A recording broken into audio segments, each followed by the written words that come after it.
nós lemos por ocasião da leitura do texto base, nós lemos Mateus 26, de 1 a 16.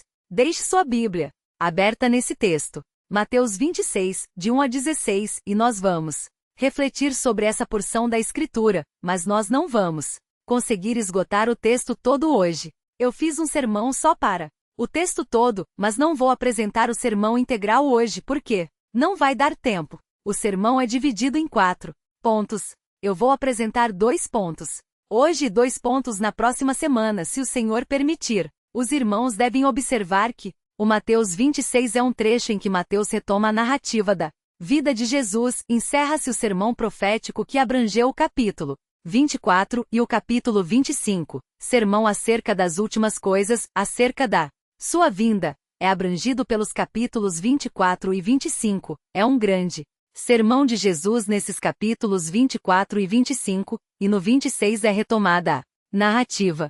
E os irmãos vão me acompanhar nessa retomada da narrativa. Eu quero propor para os irmãos uma lição que me parece estar relacionada com o objetivo de Mateus aqui nesse trecho que nós lemos. Eu estava falando ontem com os alunos da escola de pregadores, dizendo a eles que o pregador deve tentar resgatar, enquanto ele anuncia a mensagem.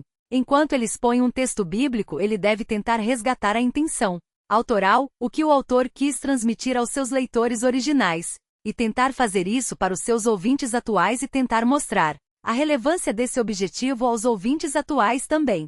Eu penso que existe uma lição que Mateus quer transmitir aqui, mas uma lição que fica clara na medida que a história caminha para além do texto que nós lemos. E essa lição que eu acredito que está embutida nesse trecho e que se torna mais clara na medida que a narrativa ultrapassa o texto que nós lemos, é a seguinte: é a preparação, e aí os alunos da escola de pregadores estão vendo o meu sujeito, o sujeito da minha frase, a preparação para a morte de Jesus indica de antemão que ele é o Messias prometido. Essa ideia me parece ser uma ideia que Mateus quer transmitir aos seus leitores. A preparação para a morte de Jesus indica de antemão que ele é o Messias prometido. O alvo de Mateus é mostrar Jesus de Nazaré como Messias prometido. É em Mateus que acontecem muitas vezes a repetição da expressão, então se cumpriu a palavra do Senhor por intermédio do profeta. E aí Mateus cita o profeta mostrando que aquela profecia se cumpre em Cristo. O objetivo de Mateus é mostrar aos seus leitores, especialmente judeus, que Jesus de Nazaré é o Messias prometido nas páginas do Antigo Testamento. Esse é o objetivo de Mateus. E o que nós temos nessa passagem que eu li é uma preparação, o cenário sendo preparado para a morte de Jesus de Nazaré. E nisso também Mateus quer mostrar que nessa preparação para sua morte existem indicações de que Jesus é o Messias prometido nas páginas do Antigo Testamento. Eu vou dividir o texto que nós lemos, como já mencionei, eu vou dividir em 4 partes. E as 4 partes são as seguintes. Primeiro são 4 aspectos da preparação. As 4 partes são 4 aspectos da preparação. O primeiro aspecto da preparação está nos versículos 1 e 2. Nos versículos 1 e 2 nós temos a preparação para o momento e o modo certos. E eu vou explicar isso melhor. Existe nos versículos 1 e 2 a preparação para o momento e o modo certos da morte de Jesus. Há um momento certo, há um modo certo, e nós vamos ver a preparação para esse momento certo, para esse modo certo. O segundo aspecto da preparação está nos versículos 3 a 5. Nos versículos 3 a 5 nós temos a preparação para a rejeição do rei. E é muito importante isso na comprovação, no apontamento de Jesus como Messias prometido. A preparação para a rejeição do rei. Prestem atenção, não se distraiam. O terceiro aspecto da preparação é a preparação para o sepultamento. E aí nós temos isso nos versículos 6 a 13. É a preparação para o sepultamento. E o quarto aspecto da preparação, que está nos versículos 14 a 16, é a preparação para a traição. 14 e 16, a preparação para a traição. E eu não vou repetir porque é muita coisa para repetir. Nosso tempo é curto, não dá para repetir tudo. Então os irmãos aí anotaram. Quem não anotou pode ouvir depois a gravação ou acompanhar hoje. E no próximo domingo a exposição de Mateus 26, de 1 a 16.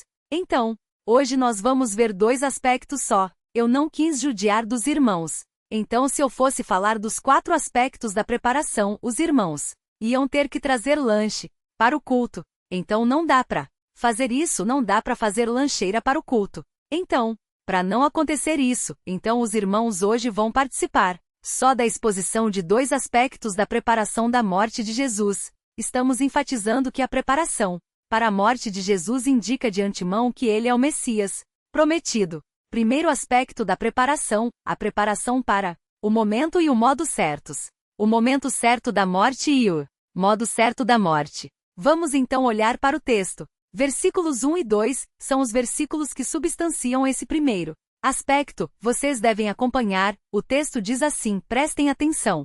O texto diz, havendo Jesus concluído todas essas palavras, notem bem. Essa expressão inicial desse capítulo, havendo Jesus concluído todas essas palavras, é uma expressão que acontece 5 vezes em Mateus, e esta é uma das 5. E sempre que essa expressão aparece em Mateus, ela é indicadora de que uma nova etapa na narrativa vai começar. Nas 5 vezes em que ela ocorre, é assim, uma nova etapa na narrativa vai começar. Essa expressão acontece em Mateus 7:28, em Mateus 11:1, em Mateus 13:53, em Mateus 19:1 e aqui em 26:1. Então estamos iniciando uma nova sessão, estamos iniciando uma nova etapa no livro. E o texto diz o seguinte, havendo ele concluído todas essas palavras, disse aos seus discípulos, e agora vem o versículo 2, mas antes de olhar para o versículo 2, os irmãos já leram o versículo 2, já sabem o que o versículo 2 diz. Antes de nós entrarmos nele, eu quero abrir um parêntese aqui. Quando o texto diz que ele concluiu essas palavras, a que se referem essas palavras? Essas palavras, obviamente, é uma expressão que se refere aos capítulos 24 e 25, que eu não vou ler agora tudo, mas essas palavras é isso. Capítulo 24 e o capítulo 25 é o sermão profético. E notem bem, o sermão profético fala acerca do quê?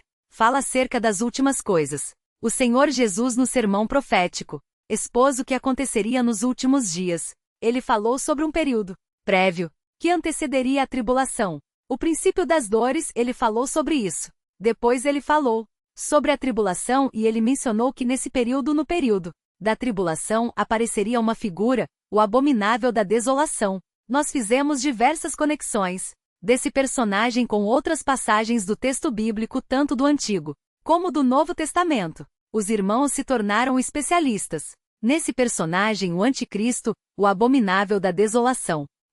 O texto prossegue então, o texto de Mateus 24 prossegue então, dizendo que logo depois da tribulação daqueles dias, logo depois de todo o sofrimento trazido inclusive sobre os seguidores de Jesus, por essa mesma figura, o abominável da desolação ou o Anticristo, nós aprendemos que se verá no céu o sinal do Filho do Homem, e quando as nações olharem para o Filho do Homem, essa expressão, o Filho do Homem é uma expressão de Daniel, do profeta Daniel aplicada a Cristo.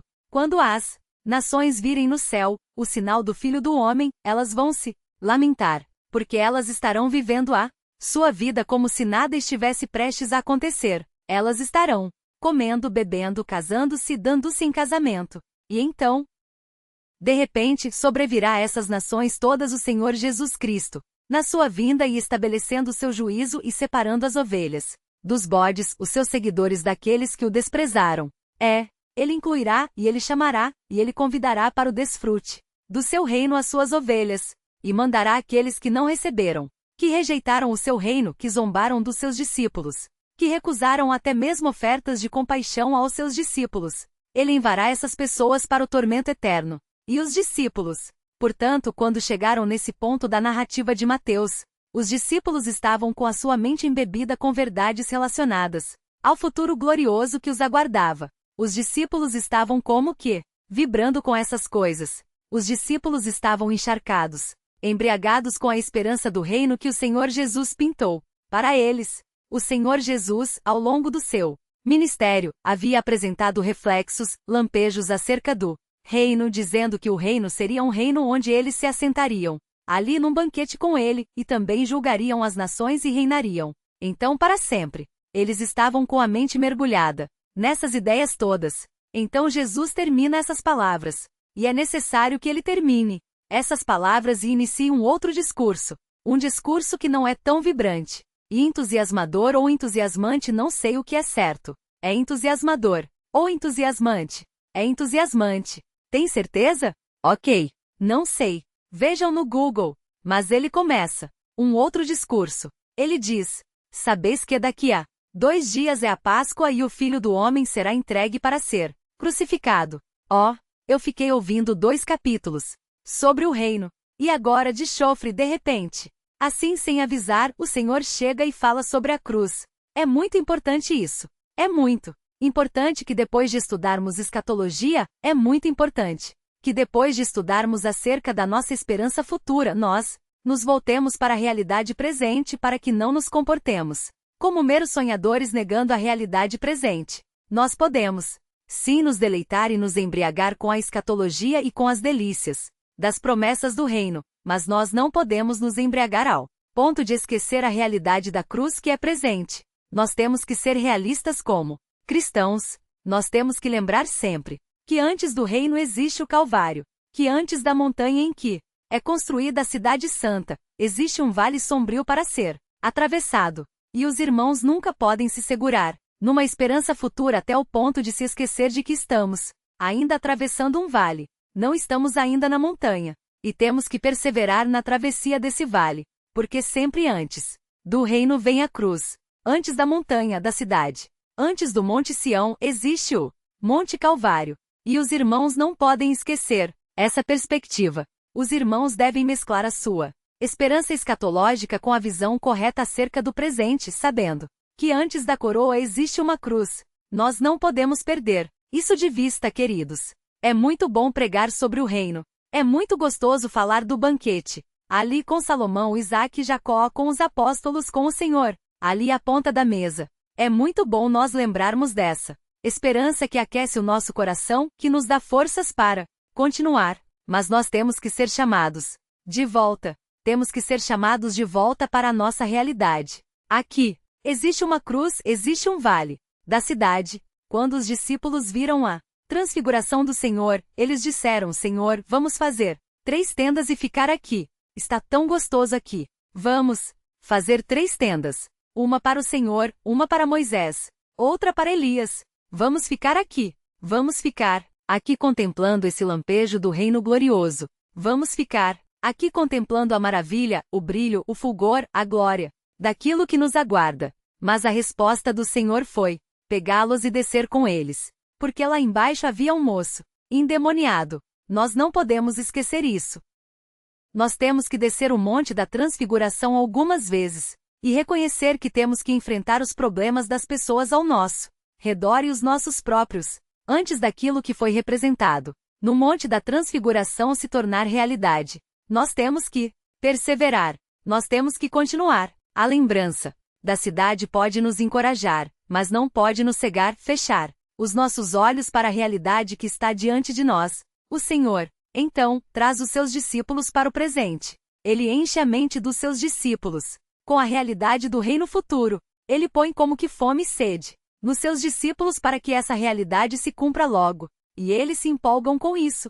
As suas respostas estão diante deles. As suas perguntas foram respondidas. Agora o Senhor os traz de volta para o chão. Agora voltem. Vocês estão pensando daqui a muitos dias. Eu vou falar algo daqui que vai acontecer daqui a 2 dias. Daqui a 2 dias é a Páscoa. E eu serei crucificado. Observe o versículo 2, fecha o parêntese e veja o versículo 2. Jesus diz: sabeis que daqui a 2 dias é a Páscoa. Jesus então disse isso numa quarta-feira, ou numa quinta, se o dia em que ele falou for incluído aqui. Daqui a 2 dias é a Páscoa. E o que era a Páscoa?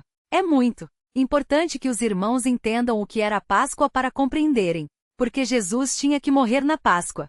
Se você perguntar para uma criança o que é a Páscoa, ela vai dizer que é o dia em que ela ganha ovo de chocolate. É o dia em que ela brinca, desenha coelhinhos. Não tem nada a ver coelho e ovo de chocolate com a Páscoa. Se você dissesse ou falasse sobre a Páscoa para uma criança judia daqueles dias, ela não ia pensar num coelho. Se você falasse sobre a Páscoa para uma criança naqueles dias, ela ia pensar em outro bicho. Que bicho ela iria pensar? Uma ovelhinha. Num cordeiro. Ela ia pensar num cordeiro. Para Que nós entendamos o que era a Páscoa que ia ser celebrada. Dentro de 2 dias, nós temos que voltar às páginas da Bíblia, para o texto de Êxodo 12. E os irmãos, por favor, voltem comigo às páginas da Bíblia para esse trecho. Eu gostaria que os irmãos refrescassem a sua memória, e os que não conhecem esse texto, aprendessem hoje. É muito importante que você aprenda. Preste atenção para saber o que era a Páscoa, o que estava envolvido na Páscoa. Êxodo 12, preste atenção aqui, nesse texto. Veja, lá no comecinho, os judeus, os israelitas estavam no Egito. O dia da sua libertação está chegando. O dia em que o Senhor vai ferir o Egito com a praga que vai matar os primogênitos do Egito. É esse esse dia está chegando e o Senhor, então, institui a Páscoa. Prestem, então, atenção no que diz o texto em Êxodo 12. O texto diz assim: O Senhor falou a Moisés e Arão na terra do Egito. Este mês será para vós o princípio dos meses, será o primeiro mês do ano. É conhecido como mês de Nisan, que abrange os meses de março e abril do nosso calendário. Jesus morreu nessa época, março, abril, mais ou menos.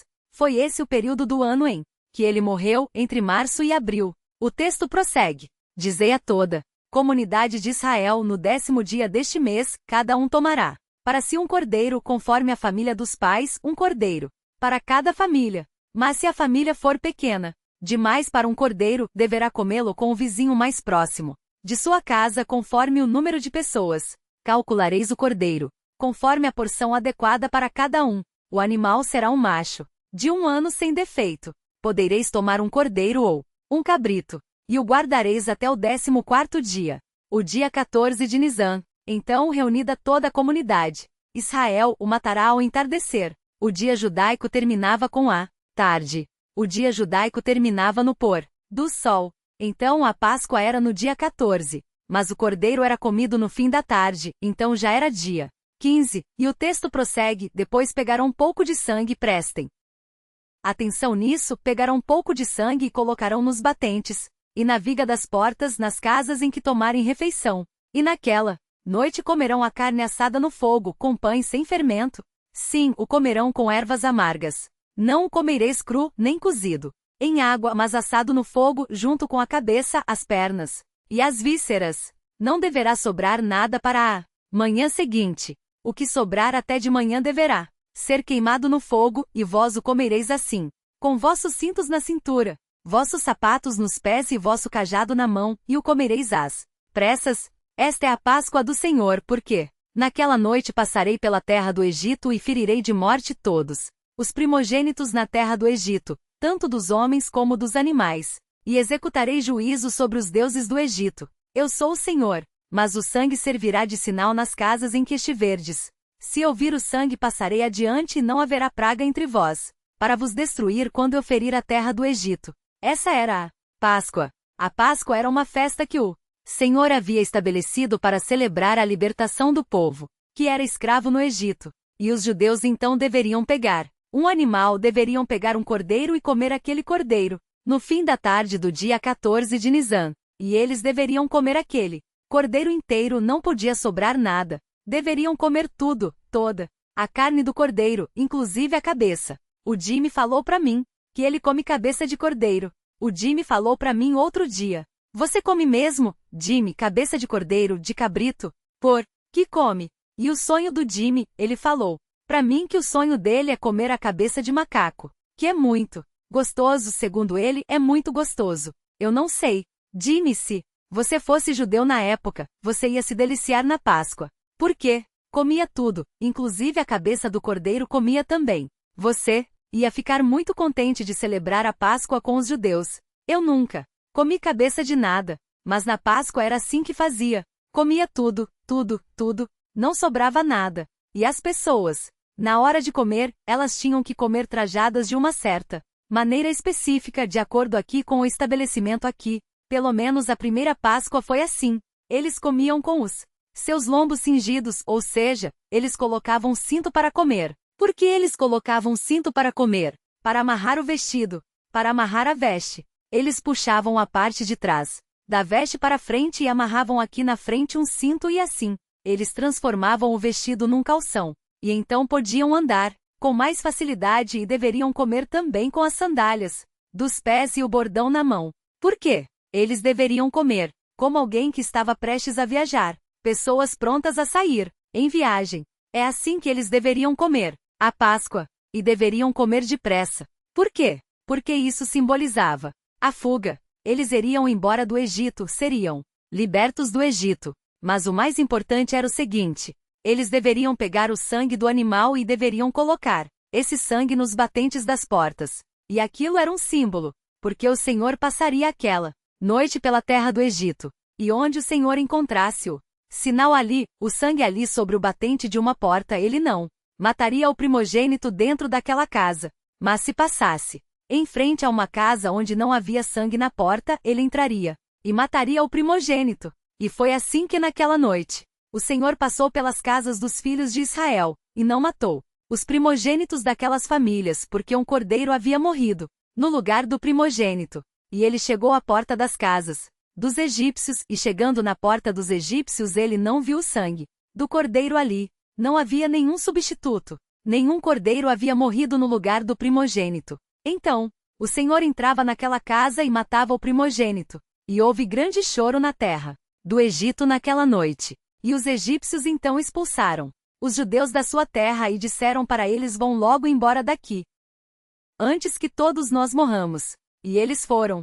E iniciou-se então o Êxodo. Essa era a Páscoa. Essa festa era celebrada todos os anos. Era a festa principal dos judeus. E junto com a Páscoa havia a festa dos pães asmos. Essa festa durava 7 dias. Contando a Páscoa, eram 7 dias de festa. A Páscoa que emendava com a festa dos pães asmos. A Páscoa com os pães asmos formava a maior festa judaica. 7 dias de festa. Iniciava a Páscoa com a morte do cordeiro, e eles prosseguiam nas suas festividades. Durante mais 6 dias comendo apenas pão sem fermento. Eles não podiam comer nada fermentado durante a festa dos pães asmos. O Senhor Jesus então diz: sabeis que daqui a 2 dias é a Páscoa. Isso é muito importante. Isso é muito importante porque nós estamos dizendo que a preparação para a morte de Jesus indica de antemão que ele é o Messias prometido. E existe um aspecto da preparação muito importante, que é a preparação do momento.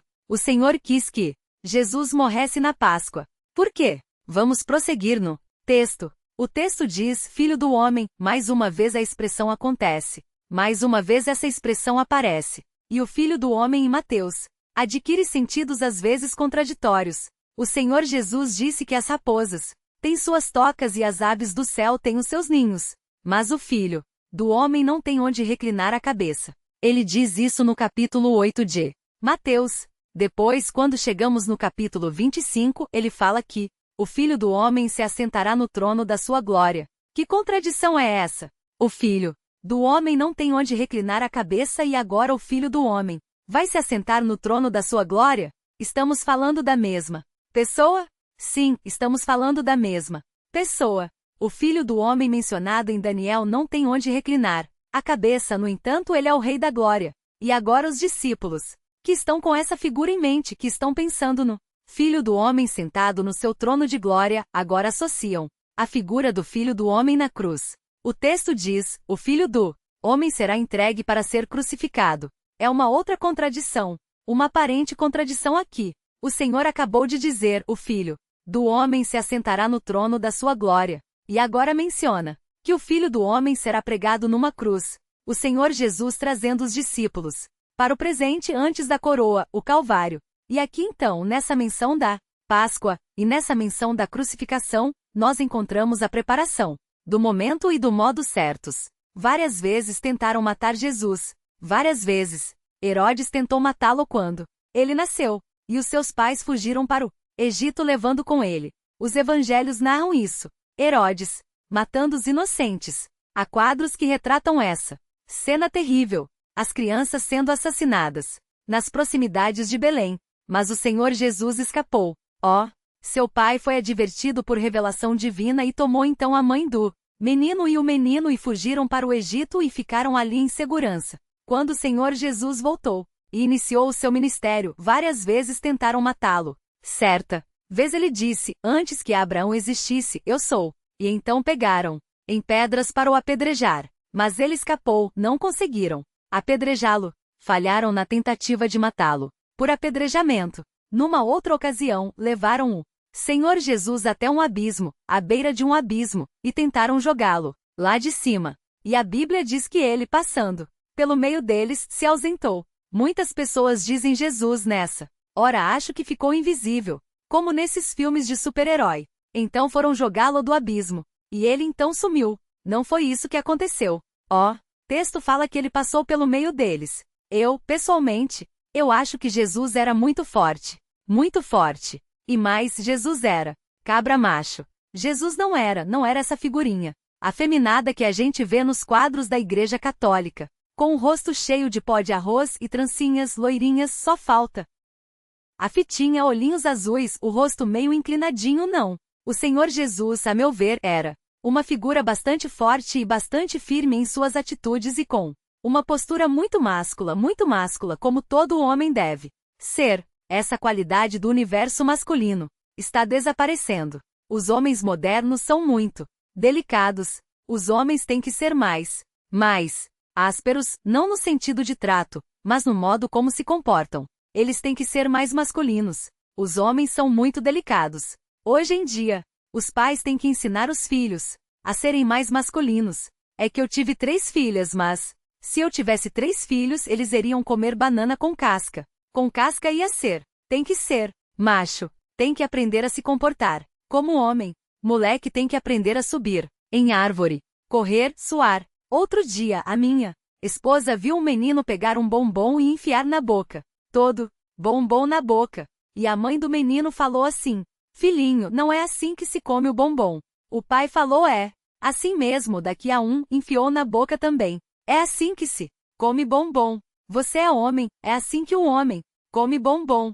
Daí, enfiou com papel e tudo. Enfiou na boca e engoliu. É assim que o homem come bombom. Não é com dedinho assim não. Não é com xicrinha não. É homem de verdade. E os homens, os moços da igreja, têm que ser assim. Os moços da igreja têm que ser assim. Os meninos da igreja têm que ser assim. Nós temos que resgatar isso. Essa feminilização dos adolescentes, das crianças, dos menininhos, dos jovens tem que parar. O jovem, a criança, o menino, tem que conhecer esse universo masculino que é um universo mais rude, por assim dizer, porque tem uma casca mais grossa. Eu não sei como ensinar isso aqui na igreja. Talvez tenha que pegar os métodos de educação de Esparta, pegar o moleque e falar: você vai apanhar de 5 aqui hoje, até aprender esse homem de verdade.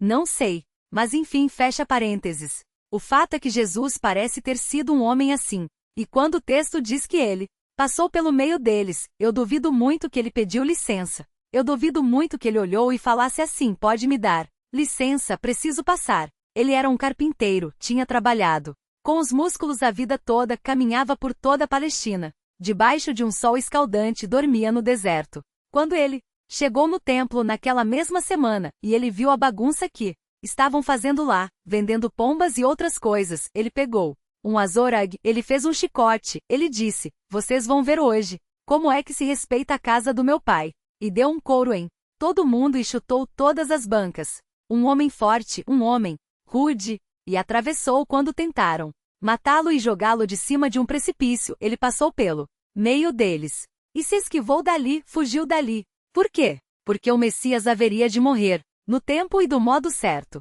E qual seria o tempo? A Páscoa. E qual seria o modo? A cruz. Esse era o plano de Deus. O Messias terá que morrer na Páscoa. O Messias terá que morrer na cruz. Quando nós olhamos o ensino do apóstolo Paulo em 1 Coríntios 5, vejam na Bíblia rapidinho. 1 Coríntios capítulo 5, o texto diz, no versículo 7, o apóstolo Paulo escrevendo aos Coríntios, ele diz: removei o fermento velho. Está fazendo uma alusão aqui à festa dos pães asmos que seguia a Páscoa, para que sejam massa nova. E aí ele diz: porque Cristo. Vejam o final do versículo, 1 Coríntios 5, 7, prestem atenção, porque Cristo, nosso Cordeiro da Páscoa, já foi sacrificado. Cristo é o nosso Cordeiro Pascal. Nós temos uma Páscoa.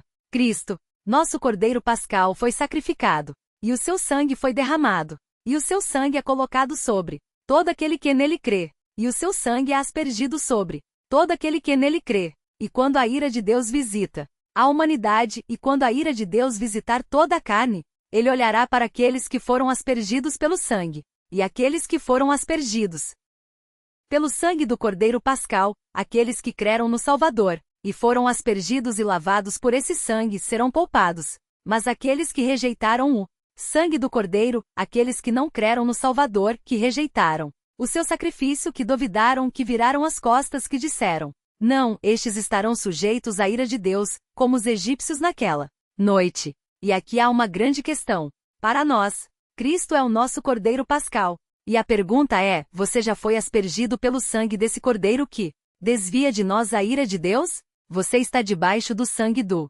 Cordeiro que desvia do homem a ira de Deus ou não? Essa é a pergunta mais importante da vida. Quando a ira do Senhor se manifestar, quando eu estiver diante de um Deus irado, sua ira se desviará de mim ou será derramada sobre mim? Só há uma forma de escapar dela. Se você estiver aspergido pelo sangue do Cordeiro Pascal de Deus, se você creu nele, se você o tem como Redentor, como Salvador, ele lavou você com seu sangue. Ele aspergiu você com seu sangue e você será salvo da ira de Deus. Senão a ira do Senhor virá sobre você e você estará eternamente perdido. Isso é muito sério. Leve isso muito a sério. Cristo é o nosso Cordeiro Pascal. Banhe-se no seu sangue e lave-se no seu sangue.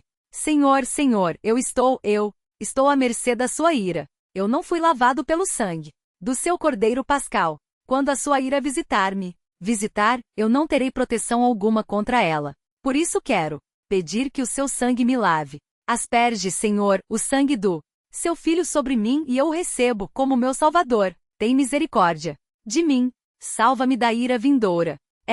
O Senhor o lavará, e o Senhor o purificará, e o Senhor derramará sobre você o sangue dele, perdoará os seus pecados e a ira dele contra você se transformará num amor sem fim, em favor sem fim. O texto diz que o Senhor morreria na Páscoa e o Senhor também morreria crucificado. Ele não podia morrer apedrejado. Ele não podia morrer à espada, sob a ira de Herodes quando era criança. Ele não podia morrer jogado de um precipício. Ele morreria crucificado. E por que ele tinha que morrer crucificado? Porque esse era o modo certo. Porque tinha que ser no tempo certo a Páscoa. E por que tinha que ser do modo certo a cruz? Por quê? Quando nós voltamos às páginas do Antigo Testamento, nós nos deparamos com o texto de Deuteronômio 21.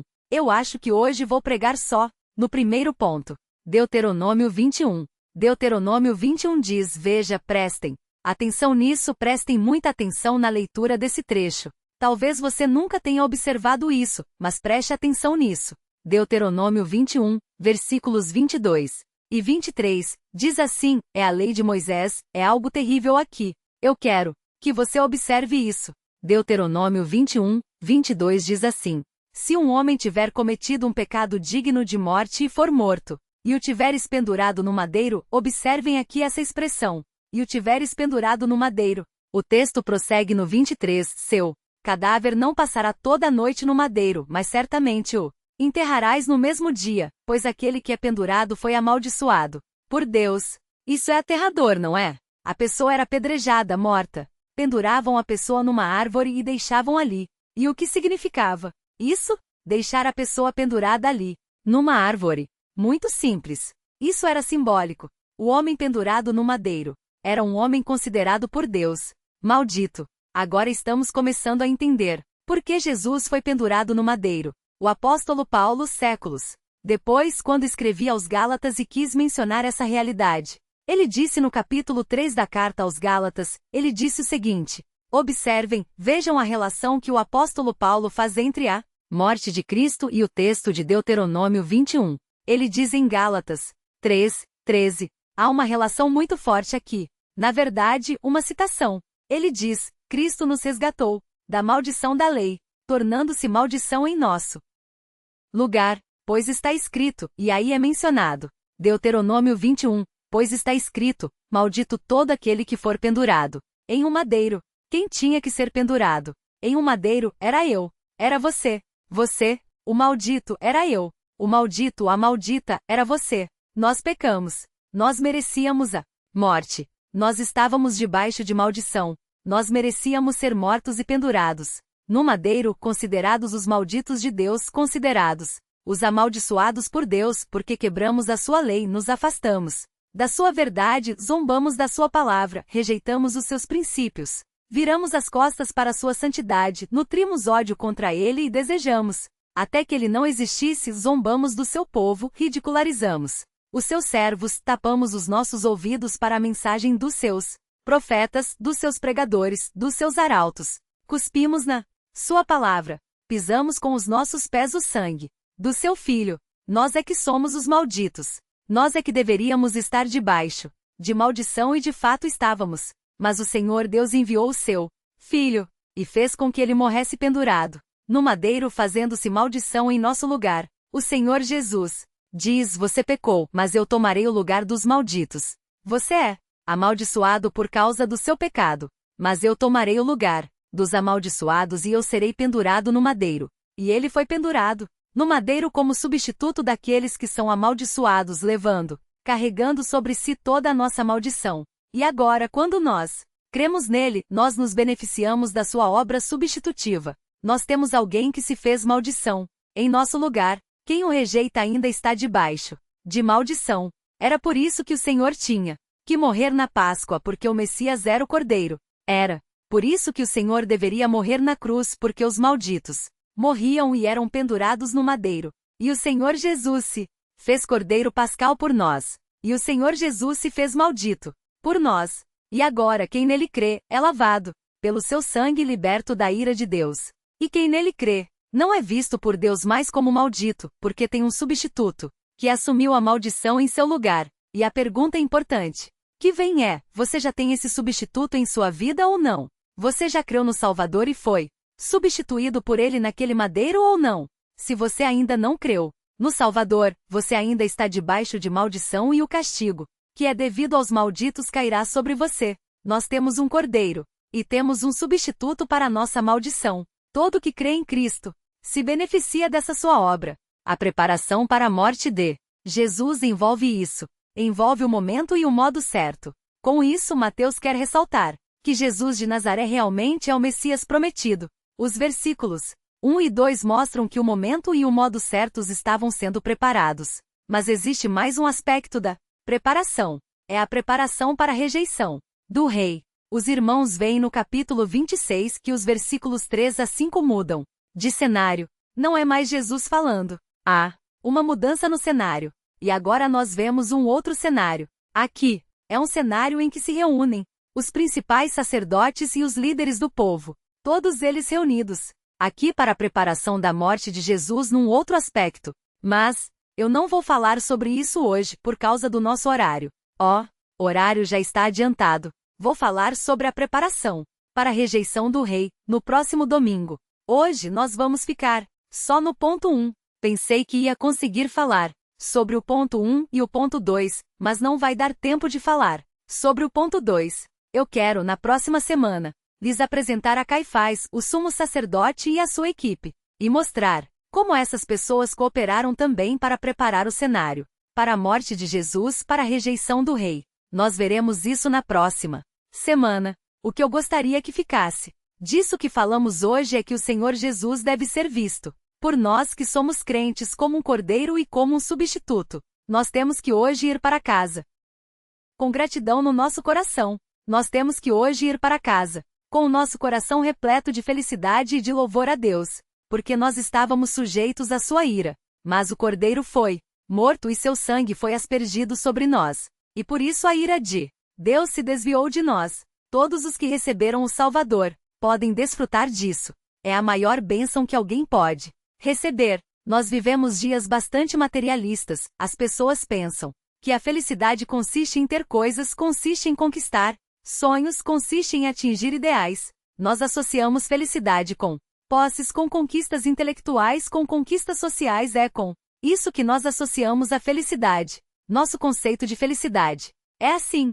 Eu vi uma entrevista uma vez com uma moça que tinha problemas de obesidade e ela disse assim: como alguém pode ser feliz com um corpo como o meu? Ela disse, ela associava a felicidade a um formato do seu corpo. E é assim que as pessoas veem a felicidade. Elas acreditam que a felicidade está relacionada aos valores que o mundo nos vende. E nós Vemos as pessoas valorizando tudo isso. Nós vemos as pessoas valorizando posses, valorizando beleza, valorizando fama, valorizando sucesso, como se essas coisas trouxessem e significassem felicidade. Mas a felicidade na Bíblia não é nada disso. Alguém pode não ter nada disso e ser feliz, porque a felicidade consiste em ser perdoado. A felicidade consiste em ser lavado, em saber que o Senhor passará um dia em frente à nossa porta e nos poupará porque estamos debaixo da proteção do sangue do Cordeiro. É saber que a maldição que um dia recaiu sobre nós já foi paga. Um substituto se fez maldito em nosso lugar e sofreu a pena, sofreu a condenação, sofreu as consequências dessa condenação. Isso é felicidade, é saber que alguém se fez maldito em meu lugar. As pessoas deste mundo, meus irmãos, têm nessa busca ferrenha pela felicidade ilusória. Elas têm se animalizado. Nós ficamos surpreendidos com o modo como as pessoas nessa busca por matar a sede do coração, com água podre, que é tudo que o mundo oferece, água podre. Nós ficamos perplexos com os rumos que a humanidade tem tomado, nessa busca desenfreada e enganosa por uma felicidade que não existe aqui, por uma felicidade que só está em Deus. As pessoas se tornam como animais.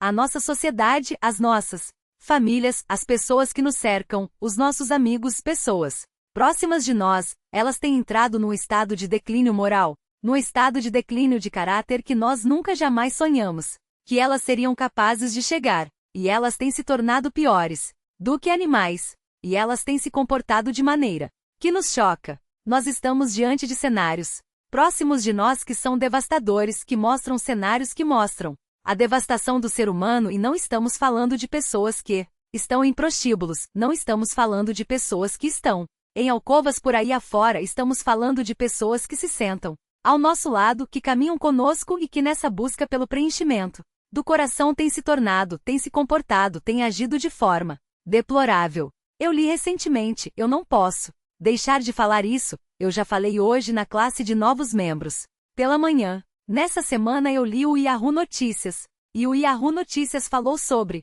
A Fazenda versão 7. É um reality show que tem uma Rede Record que dizem ser de propriedade de um cristão, de um pastor, de um bispo. E esse programa foi feito um investimento de 50 milhões nessa produção. No entanto, o programa nem começou e já está dando prejuízo, porque os patrocinadores com quem os idealizadores do programa contavam, todos saíram fora e disseram: não vamos patrocinar isso, e eles estão já com prejuízo de 25 milhões. Lucro zero, prejuízo de 25 milhões. Por quê? Porque os próprios patrocinadores disseram: nós não podemos patrocinar mais isso por causa do grau de baixaria. O que acontece aí? Patrocinadores incrédulos olharam para aquilo e disseram: nós não queremos o nome da nossa empresa associado com isso. E a reportagem prossegue dizendo que em um dos episódios, os telespectadores ligaram à TV e viram os participantes cuspindo uns nos outros. Irmãos, eu não tenho condições de avaliar isso. Isso foge do meu universo de análise, de avaliação. Isso vai além. Eu não sei avaliar isso. Pessoas cuspindo umas nas outras. Eu não vou dizer que são como animais porque seria uma ofensa ao reino animal. Esse tipo de comportamento é uma ofensa ao reino animal, dizer que são como animais. Mas isso mostra o estado que não é mais baixo, não há mais baixeza nesse tipo de comportamento. Já é algo subterrâneo. Chegaram ao fundo do poço e cavaram mais. Não conseguiam afundar, afundaram. Cavaram mais para afundar mais. E assim o homem sem Deus, e assim o homem que não conhece o perdão de Deus e a vida com Deus vai se afundando mais e mais em comportamentos com os quais nós sequer sonharíamos. E comportamentos que nem mesmo as pessoas que não conhecem a Deus estão dispostas a aceitar. Por que isso acontece? Porque a busca pela paz no coração e pela felicidade, quando é empreendida nos rumos errados, transforma o homem nessas coisas. Por isso, quando nós lemos um texto como esse que aponta o Senhor Jesus como um cordeiro, e como alguém pendurado numa cruz, e quando nós olhamos para o significado disso, o que significa o cordeiro e o seu sangue, e quando nós olhamos para o significado disso, o que significa ser pendurado no madeiro, e lembramos dos benefícios que isso nos trouxe, nós temos que louvar o nosso Senhor de todo o nosso coração, porque Ele não nos salvou só do inferno, O Senhor não nos livrou só do lago de fogo e da perdição eterna. O Senhor nos salvou de cuspir nos outros. O Senhor nos salvou de comportamentos horríveis, vergonhosos, baixos. O Senhor nos salvou de uma forma de caráter, de um formato de caráter que é repugnante. Até disso o Senhor nos salvou. Ele nos deu dignidade. Ele nos revestiu de dignidade. O seu sangue nos cobriu como um manto real. E o lenho da sua cruz, pôs um cetro em nossas mãos. O Senhor nos elevou a essa categoria. Somos nobres, somos reis, somos herdeiros. Pelo manto real do seu sangue. Pelo cetro fabricado com o lenho da sua cruz. Não olhe tanto a sujeira ao seu redor. Enquanto caminhamos nesse vale escuro antes de chegar na cidade, não deixe que a tristeza da escuridão à sua volta esmague você. Lembre-se que o Cordeiro padeceu, que o Filho de Deus se fez maldito e que um dia, por causa da obra dele, esse vale vai passar. Vamos orar. Senhor Deus, obrigado. Obrigado pelo Cordeiro. Obrigado pela cruz, obrigado porque o vale é escuro, mas nós podemos cruzá-lo debaixo do seu manto, sob a direção do seu centro. E obrigado porque caminhamos, não como quem não tem para onde ir, caminhamos no rumo do monte Sião. E se passamos pelo Calvário, sabemos que ali adiante está o monte Sião. Se atravessamos o vale vazio e escuro, sabemos que além do rio há uma cidade. E agradecemos porque pelo sangue do Cordeiro poderemos entrar nela. E pelo fato de Jesus ter se feito maldito em nosso lugar, poderemos ouvir a sentença dos benditos. Poderemos ouvir a frase do Senhor, dizendo: vinde benditos, porque alguém se fez maldito por vocês. Nós agradecemos por isso e queremos pedir que essas verdades aqueçam nosso coração no frio desse vale. Queremos pedir que essas verdades iluminem a nossa alma na escuridão que nos cerca. Queremos pedir que a nossa gratidão seja mais intensa ao Senhor, que proveu o Cordeiro e que levantou a cruz. Pedimos essas bênçãos em nome de Jesus. Amém.